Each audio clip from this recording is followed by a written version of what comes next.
from the third worksheet where it is slightly different. Okay, let's see. Let me just take this. Okay. All right, so let's look at number 2. All right. So with number 2 right over here, this is different from the problems we saw well, just a minute ago. This one, our divisor has a squared there. That could happen, but it's going to be the same steps as before. You're still going to be doing the divide, multiply, subtract, bring down. And I'm just going to set this up like we usually do.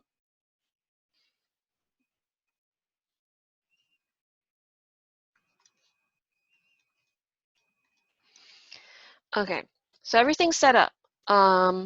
Notice how here in my my dividend, all the powers are in descending order, 3, 2, 1.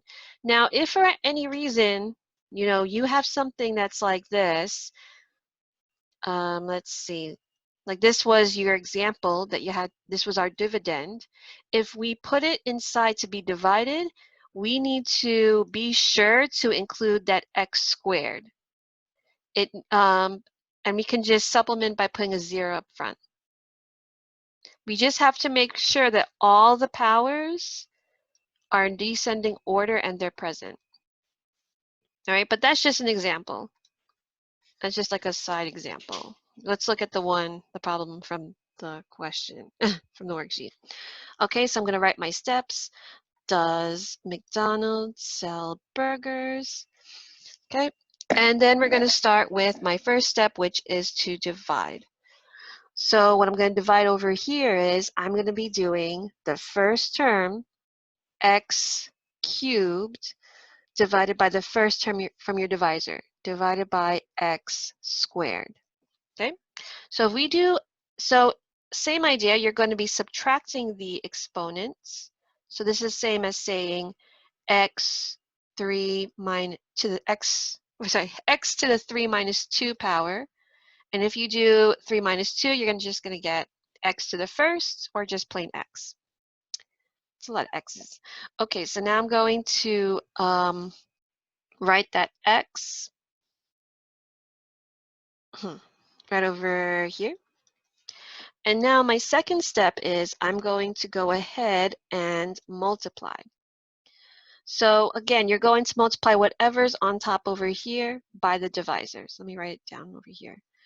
So you're doing x times x squared minus 1. It's always going to be multiplied by a divisor, only that. And you're distributing. So this would be x cubed, and this will be negative x. So now this is what I'm going to put underneath here. But here is where things might get tricky.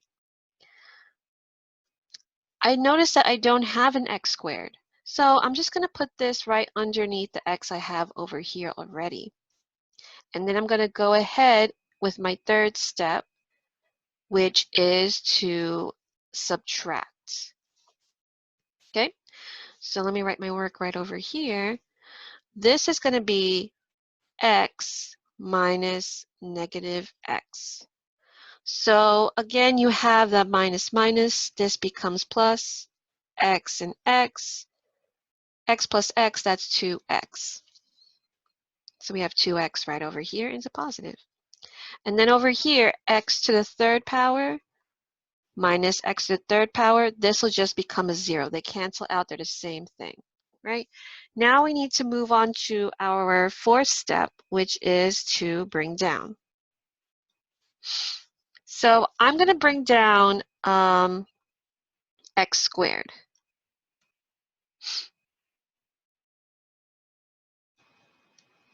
Now, I know this looks kind of weird because I didn't,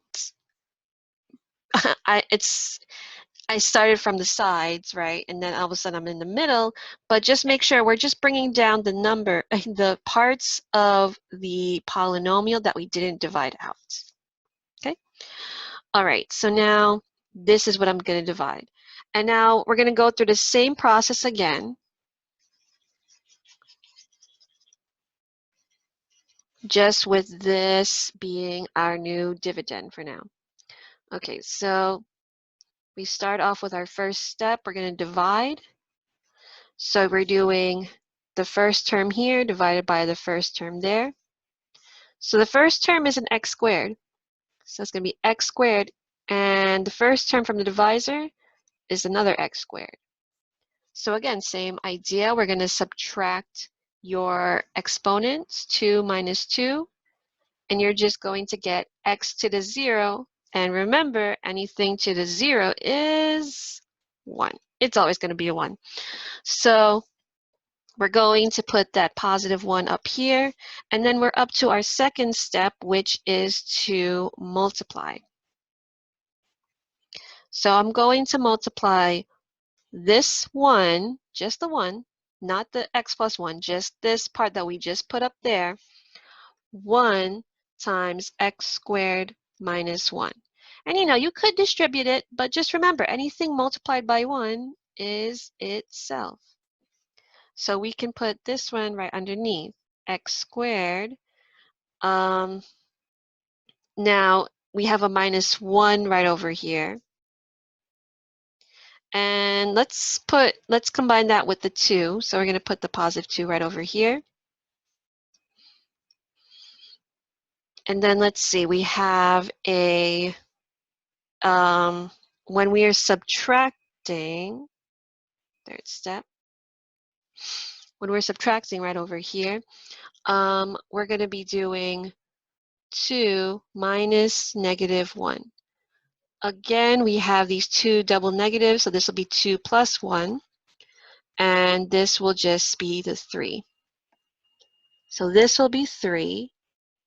And then there's nothing with the 2x, so we can just bring that down. This is a positive.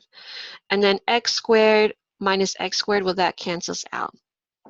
Now, let's look at what we got so far. We have this x squared plus 3, and there's nothing else to bring down, right? So over here, and we could go ahead and go with our regular steps of dividing, multiplying, subtracting. But if we notice when we divide, right, the first terms,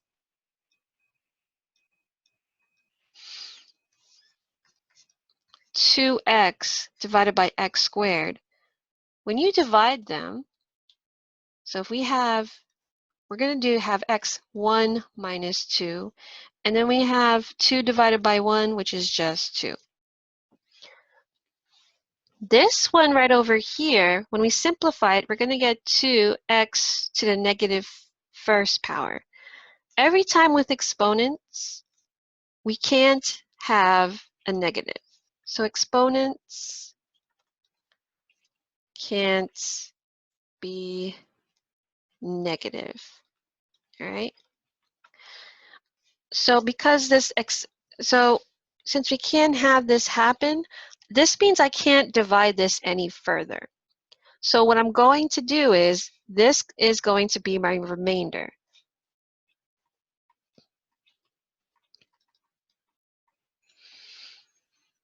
And I'm going to write the remainder like this. 2x plus 3 over x squared minus 1. And this will be my answer. So it doesn't look pretty because there's a remainder right over there. But that's going to be all right for us because later on we're going to learn something called the remainder theorem, and this will be incredibly useful to us.